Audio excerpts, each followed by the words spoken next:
Hi, from the streets of Kansas City, in the heart of America. We truly are in the heart of America. About the geographic center, I think actually might be further west in Kansas, I think. Maybe it's further east. I don't know. Let me switch to... camera does better in low light. I mean, that does really well on low light. That's amazing. It's too bad the wide angle and the zoom don't do as well.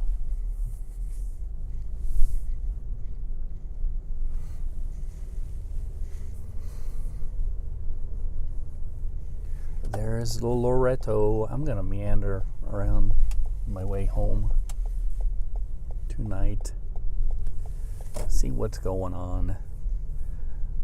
They still have their Christmas lights up on the light posts. I don't know if maybe that's meant to be just decorations they're going to keep up. I don't know if they're being boogin about that.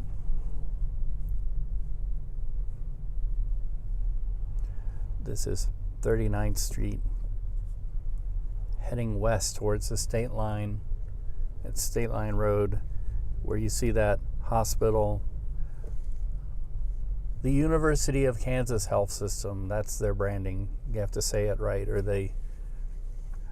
you shall die a horrible death. But University of Kansas Health System is right there, and that's where the state line is. That's where Kansas is. And I want to plug them. They have an in-house video production department, and they've been doing a really good job. Their doctors that have been speaking have really been helping a lot of people out, getting good information out about the beer flu, the flu that shall not be named, that illness, that pandemic that shall be nameless. But they've been doing the media outlets have been carrying them, and they've really done a lot to dispel disinformation and misinformation, and answered a lot of questions, and we've gotten people on board with what they should be doing to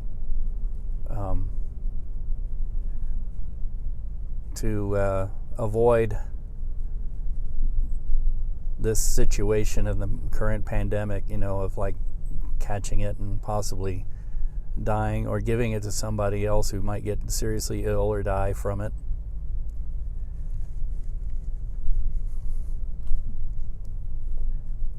Their moment has come. I hope after the situation with the beer flu goes down, they keep the information going.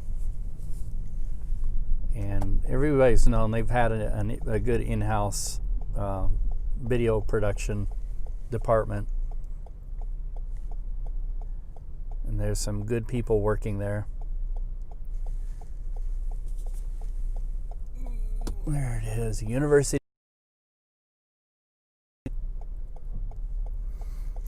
The newer building over there says University of Kansas Health System, because they operate more than just one hospital now. And 39th Street is sort of the college town for the hospital. A lot of medical people come in and out of there. There's some coffee houses and little boutique restaurants and stores, and not so many as there once were. There's been something that has happened on the West End. I can't tell my west from east these days, apparently. I got to go correct something on a video that I produced, but on the seems like a lot of stores have gone out of business or shut down because of I don't know. There's a controversy involving the landlords and rent, or driving the long-time tenants out in hopes of getting new, I don't know, I've heard that they're aiming to try and get more corporate chain-owned tenants, which is a shame. You can't beat having good local businesses in. And when we try to appeal to our target being chain restaurants and chain stores, and it just ruins the atmosphere as far as I'm concerned. I don't mind a few, but in some districts I want to have that local vibe.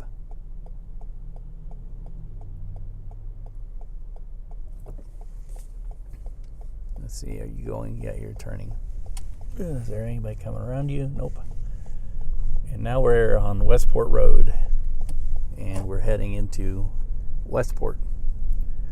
And this is a neighborhood that's had its ups and downs as far as trying to attract chains and versus local, and the rate of rent and real estate down here being quite high.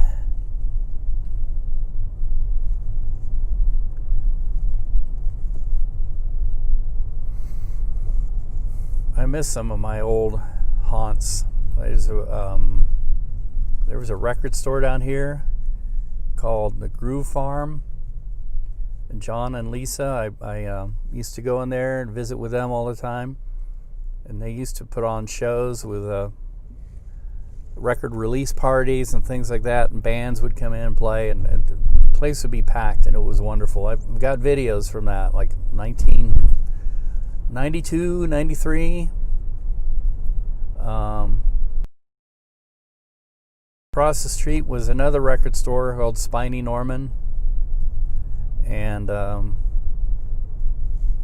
they're both gone now. Of course, there was over on Westport and Main Street, there was Recycled Sounds, and I used to go there a lot and miss that place. It's gone. We miss Ann Winter. She passed away. When was it? I'd like to say 2014, but I might be wrong. And another friend of mine, Mr. David Goodrich, is a local artist. Oh, can you get over just a little bit more? Thank you. Local artist. He did a lot of interesting stuff. He did a lot of posters for local bands and everything. Some of his work is fairly well known. And he passed away. I can't remember. Maybe it was 2015. And the way he passed away was he had apparently he loved to go on these hikes in the desert and look at ancient like that, and he went out one time when it was really, really hot, and died of heat exhaustion. And I used to talk to him a lot. I miss him. Whenever we'd see each other, we always had a good conversation about, even then, about the good old days of talking about the bands and stuff. And I guess at one time he was involved in a relationship with a girl that was in a band called Mudhead. And there's another person that everybody misses these days, Motley. And he had a lot of health problems his whole life. And even with that, he had a very wonderful, positive attitude. So much so that, everybody always wanted to be around him and stuff. He was a very interesting person. But I believe he suffered from hemophilia or something like that. And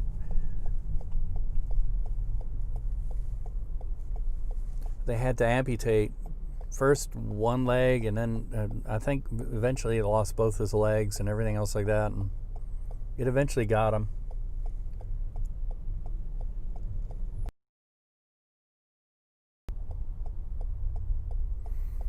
here we are in Westport. I remember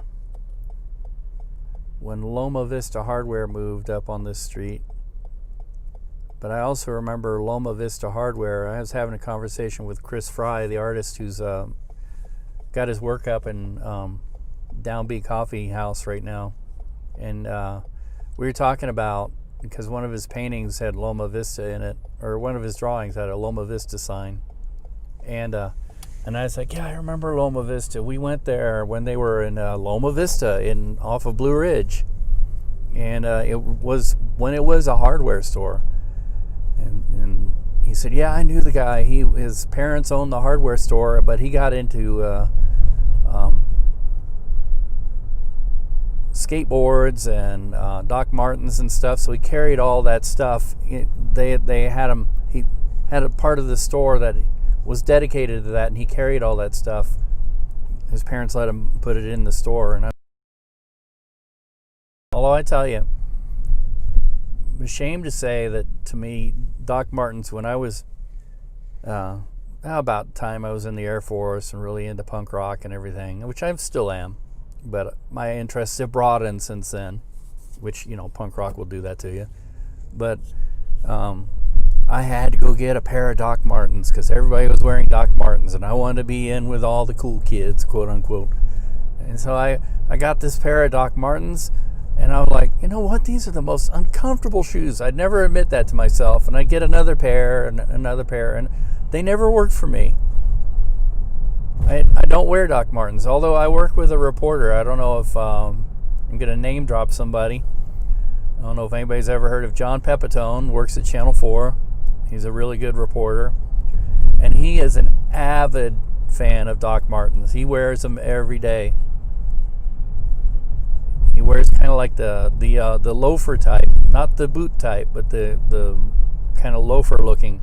And he says they're the most comfortable, durable shoes he's ever worn. I'm like, I don't know. I wish I could find them, because the ones I always wore were either too thin, had no padding, were too heavy, or yada yada yada. And the soles, like, I put them on, and one time I walked out in the winter time, my feet were really cold, and I fell on my butt on it. So I don't know. I'm sure I'm speaking sacrilege about Doc Martens, talking crap about it. I actually went and bought, because at the time I was still in the military, in the Air Force. Eventually I went out and found and spent some money on some really good boots that were very comfortable, and they were breathable, and my feet didn't sweat in them, and they were like wearing tennis shoes. I wore those every day. That's what replaced my Doc Marten habit. And then when I worked as a news photographer, I went to what's the name of that place up in North Kansas City? It's they sell police uniforms and stuff. And I tried on the pair of their boots, because I would meet up with the cops all the time, and they were like, a lot of times if there's a crime scene, they have to stand there for long periods of time, and so their shoes have to be good. They have to be comfortable, and they need something that's light, has a good tread, good soles on them. And so I went with what they had, and I love those things. I got those. Actually, I think I got some at the uniform store, but I also found a pair in Lawrence, Kansas, at a store that probably doesn't exist anymore.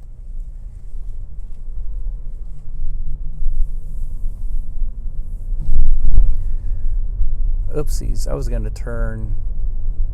I'll go this way. I wasn't going to turn on 31st this time.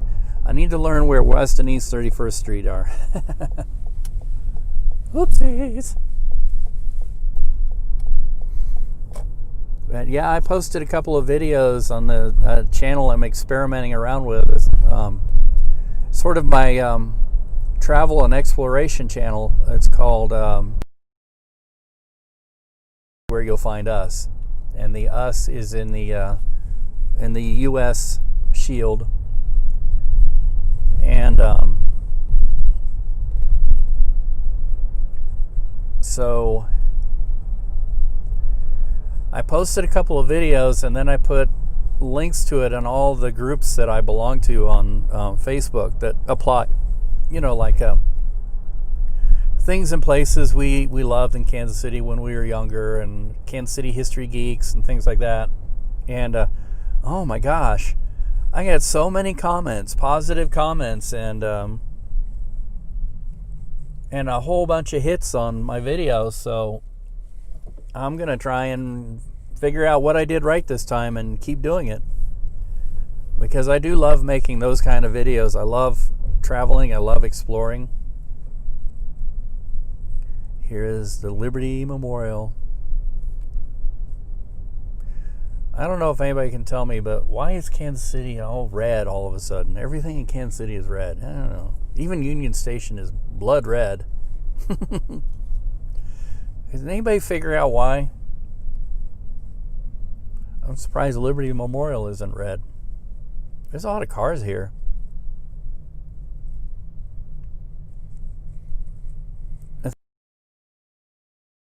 For some reason too, and because there's a lot of people around, and a lot of these tourists are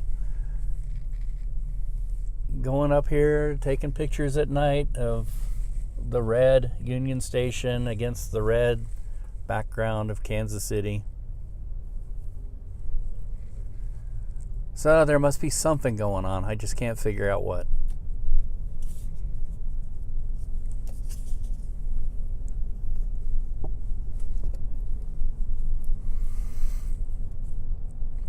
Yeah, I did my first video, the new format I did on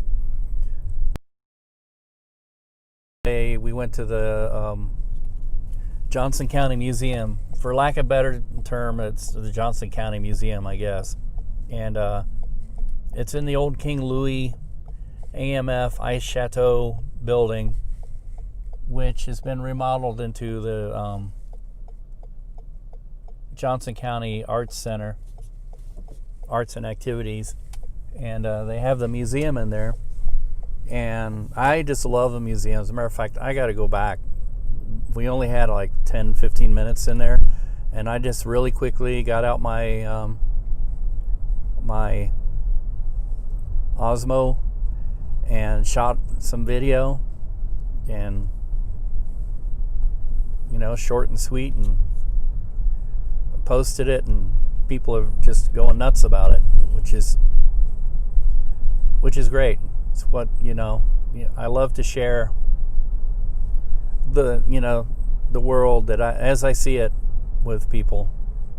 And then when I went to Sister Ann's yesterday, afterward, I was walking the dogs on 31st Street. I was like, yeah, why don't I get the camera out again? Because I always carry it with me, and because there's a lot of neat stuff I'm seeing here, and I just start talking about the stuff in the area, the history of punk rock in Kansas City. Because there's a couple of venues there that are iconic. Look at Union Station. Wow, that is pretty.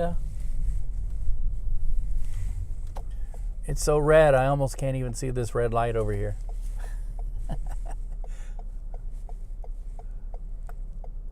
It's kind of neat to see it lit up like that. I've seen it lit many colors, but never. I don't think it's ever been solid red like this. All right, can we turn right on red here? I don't know, I can't tell because everything's red. Red, red, red.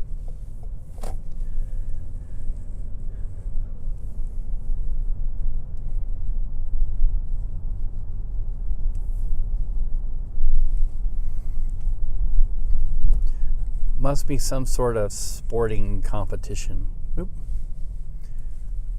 Chiefs Kingdom. Kind of blends right in, don't it? Yeah, I don't know if a green light would stand out any better. I turned right on red. But yeah, I was like, where's the light? Can't see it.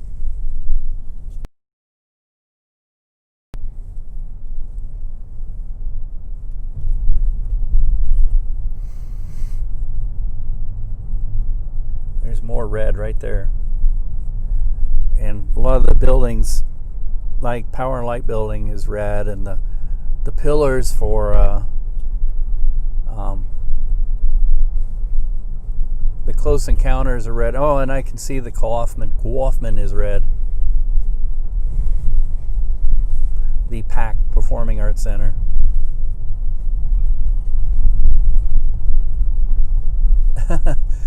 Yeah, thanks. I kind of figured that. I've driven a lot in this town. My job, my old workplace, was 80% of it was driving.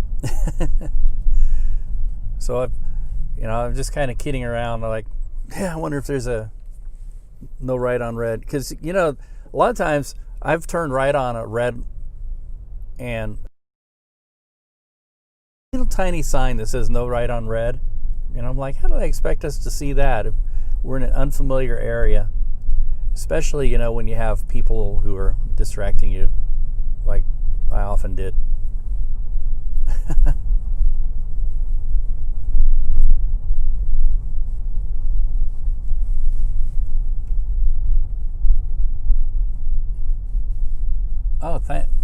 Well, thank you. Thanks for saying that. You live in Texas. I spent some time in Texas. I've never actually really lived in Texas, unless you count basic training at Lackland Air Force Base in San Antonio, and then tech school in Wichita Falls. I didn't have a car when I was in the Air Force, but I wanted to explore Texas.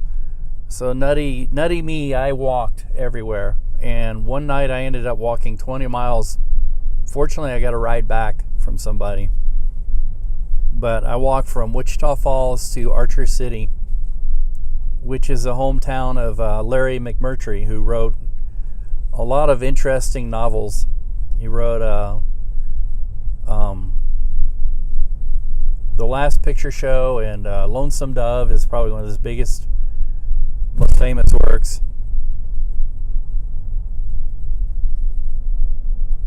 And he actually lives in this little tiny town in Texas, and he opened at one time, it was called the Blue Pig, but then he changed it to Booked Up or something like that.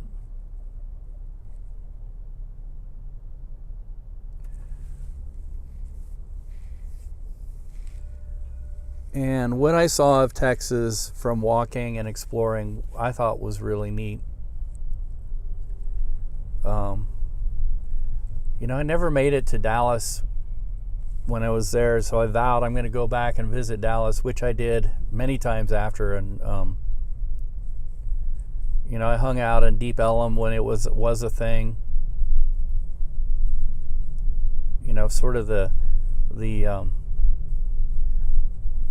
music venue bar district that produced Edie Brickell and the New Bohemians, if you've ever heard of her. She married Paul Simon and produced Reverend Horton Heat, which a lot of people in Kansas City loved to go out and see when he would come here and play at the Grand Emporium. I don't know if he still plays out, if he still plays, if he comes to Kansas City. I know James McMurtry comes and plays at what's the name of that place? Knuckleheads. Matter of fact, the one and only time we saw him live, he was playing at Knuckleheads. We got to talk to him, and interesting guy. I believe he's played on Austin City Limits too.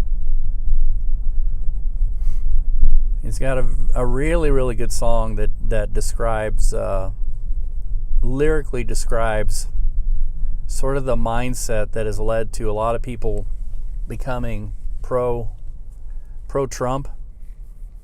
And it's called Can't Make It Here. And it's sort of an anthem.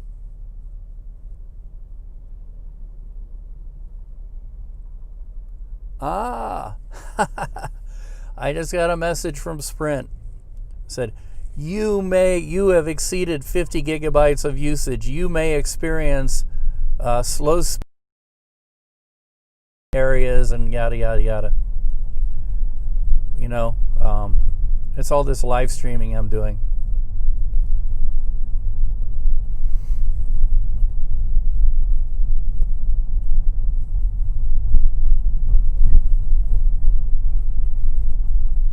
Did the grand tour of Kansas City downtown, past the Power and Light District. I'm sure there's a lot of people out and about imbibing in something. I hope people are masking up and keeping their social distance, because we don't need to be spreading that crap anymore. And it doesn't take much to just be safe. And there's a lot of people who are complaining, I don't like it, I don't like wearing a mask either. I especially don't like it when people are talking through those masks. It's really great on me. But I don't know. I'd rather that grate on me and me get over it than people be like spreading this pandemic. And because a lot of people aren't talking about this little thing, but the fear is of mutations, that if we let this pandemic spread freely, it might mutate into something really horrible. And so it's kind of like, well, if you, I don't know how to say it. Some people think, well, I'm not affecting or hurting anybody by not wearing a mask. Well, first off, if you have it and you don't know it, you're spreading it to other people. That's why we wear a mask. So you are hurting somebody if you don't wear a mask. But the other part of it is, if it gets spread enough, it might mutate into something that could be like the zombie apocalypse, so sort of say. But I mean, it could have, and it has been mutating. It's mutated into something that's more infectious, which means that it'll spread faster and kill people faster.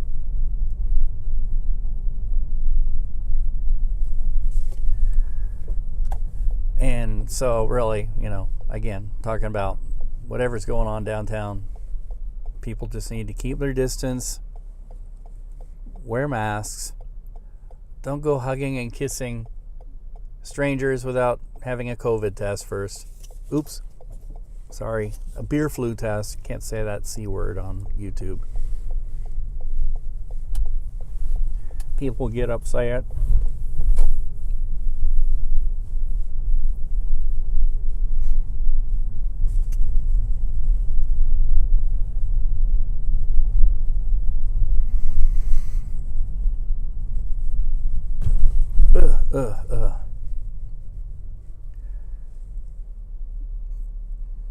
There's a Coke bottle on a red van. I wonder if it's an actual Coca-Cola van. Oh, I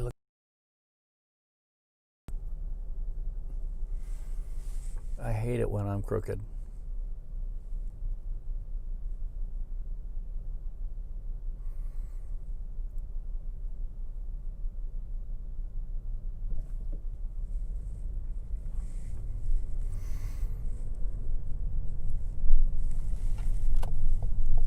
Ooh, lovely shade of amber. Yeah, now it's a lovely shade of red.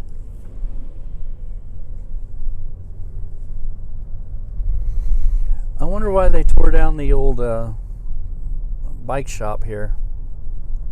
It looked like it was a pretty neat building and was converted into a loft, but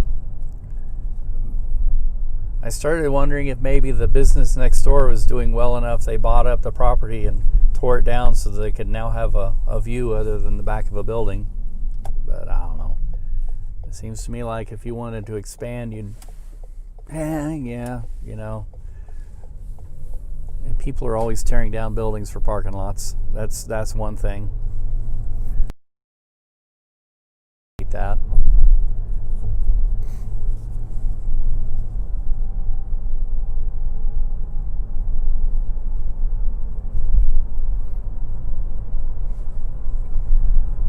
Heart of America Bridge.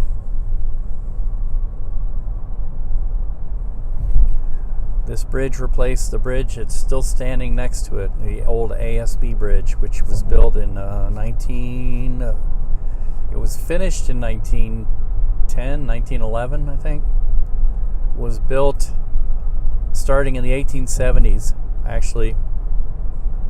And it's a double-decker bridge, and it, believe it or not, cars used to ride on the upper deck. And it was pretty old and rickety when they took out when they built this bridge.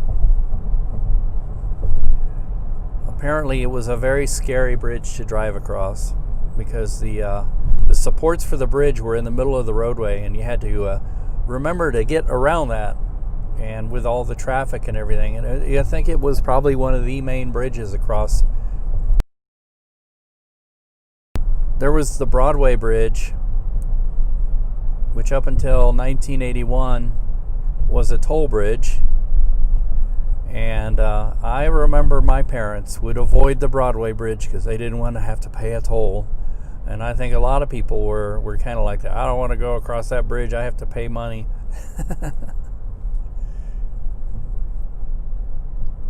So that would leave the ASB Bridge to cross. And that, I don't remember it. I don't remember driving across the ASB Bridge. But apparently I hear people tell horror stories about how scary it was. And people would forget to swerve to miss the supports and crash right into the deck, the girders that supported the bridge.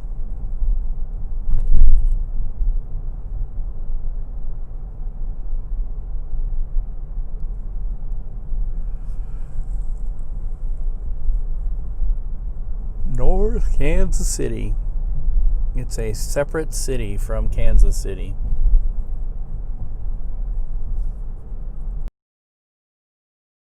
Streets ought to be paved in gold here because there's a casino in this relatively low population city. A lot of interesting stuff up here. I just visited an antique store over here on 14th Street. Well, just past 14th Street.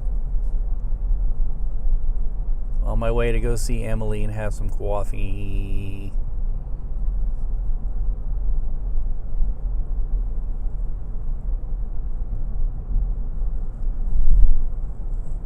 Oh, excuse me, I keep yawning. That coffee apparently is not working for me.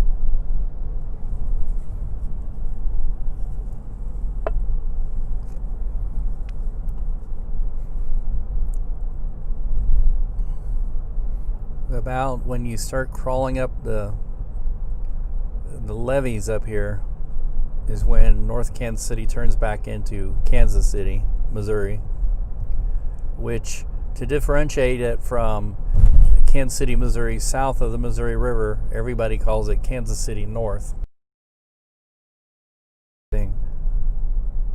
North Kansas City or Kansas City North. Kansas City North is not a city, it's just an area. It's Kansas City north of the river.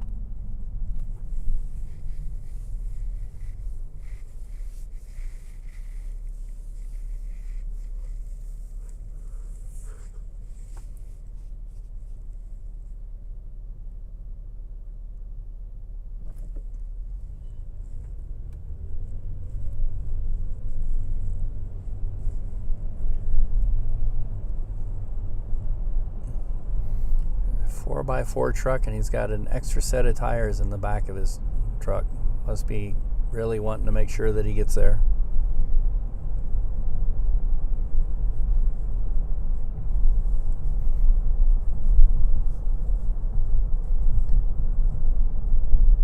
Alrighty. I don't know if this is a levee or what. I think there's sort of a levee here. It's kind of reassuring. levee at the back of the city. I guess to keep the floods in. And we are now in Kansas City, Missouri. And then we are going to hit these little communities, villages they're called, I guess. They're just, I think there's 3 of them, and they're just like each one is a couple of blocks long. And then we're in Gladstone, otherwise nicknamed Happy Rock. And I always thought that was kind of like everybody's joke, but there really is a Happy Rock Park.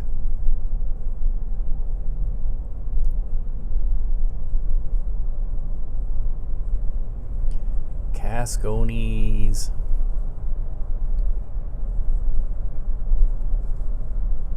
If you want to get old school Italian.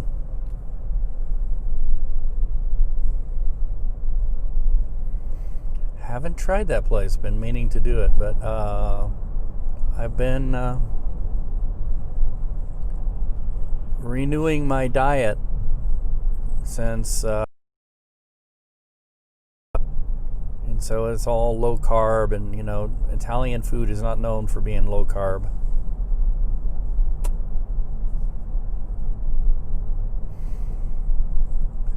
There's a place called In a Tub, which apparently I guess is really popular, and there's like 2 or 3 of them.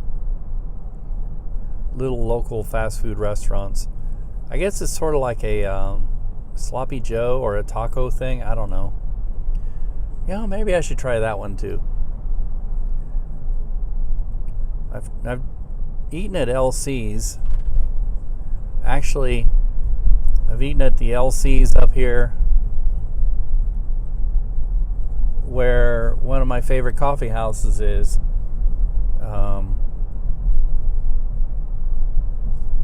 Which is Head Rush. And I always say Head Rush and Downbeat and get the 2 mixed up. I don't know why. But I was talking to the owner one time, and I was telling him, he asked me, do you go to other coffee houses? I said, yeah. Which ones do you like? And I said, well, there's there's Head Rush south of the.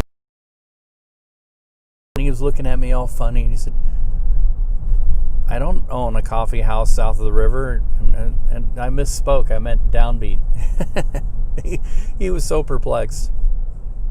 He's a really nice guy. His name is Eric.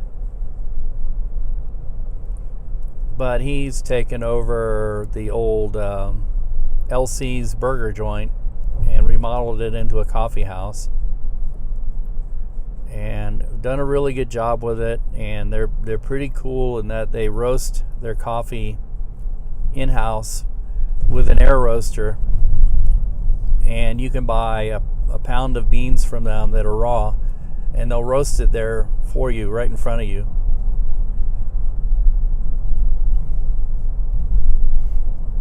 And they also do Eric's wife, I can't remember her name, I'm sorry, but his wife is Chinese, and so she has access to really good Chinese teas that they import, and so they sell a lot of tea out of there too.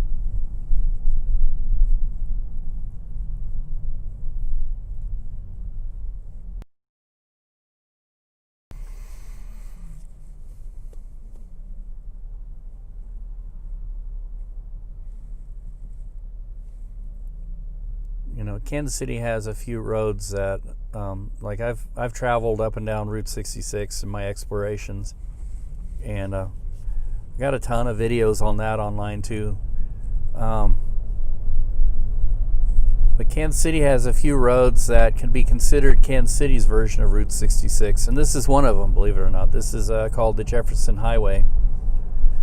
And the Jefferson Highway was from 1915 till 1926. And it runs from Winnipeg, Canada to New Orleans, Louisiana. And it runs right through Kansas City. And the headquarters for the Jefferson Highway was actually in St. Joseph. Because these highways before they were numbered in the United States were created by private associations. and they would have a headquarters office building, usually in one of the cities. The reason was for the Jefferson Highway, and their advertising branding for it was Pine to Palm, which means you start out in the Pines up in Winnipeg, Canada, and then drive south and you would end up in the Palms of New Orleans, Louisiana.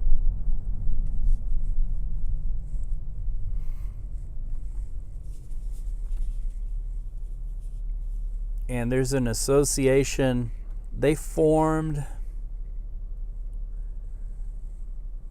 I think, with the encouragement of the Route 66 Association, but also there was a guy from Canada who was kind of a cartographer, and he mapped the whole highway, and he kind of got the whole thing started, and then he dropped out for whatever reason, I don't know. And the association kept going, and there's a few members here in Kansas City that are pretty good. I've talked with a few of them online. I've never met any of them in person. I've tried to, but things just never worked out. You know, they're very helpful and very informative, and they would love anybody to just join their association and help out. You know, and there were these two guys who made a video about their travel up and down the highway, and they wrote a book and everything, so you can buy the book and watch the videos online. I think you can watch them on YouTube now. And I'm sorry, I don't remember their names, but they traveled and had adventures up and down the Jefferson Highway. And we went up. We've been to both ends of the Jefferson Highway. I haven't explored. I think I've actually gone from the Missouri border way through Kansas City and St. Joseph, and I've traveled the eastern alignment of the Jefferson Highway down to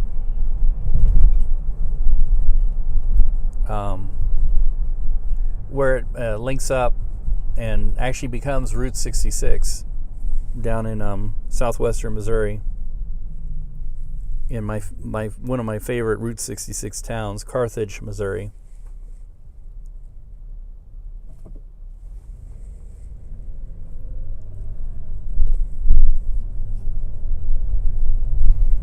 As you know, the Jefferson Highway alignment from Carthage west to Vinita, Oklahoma, is where they laid Route 66 over, and then the Jefferson Highway goes south from Vinita on one of its alignments. Eventually, I think it went just straight south into Arkansas.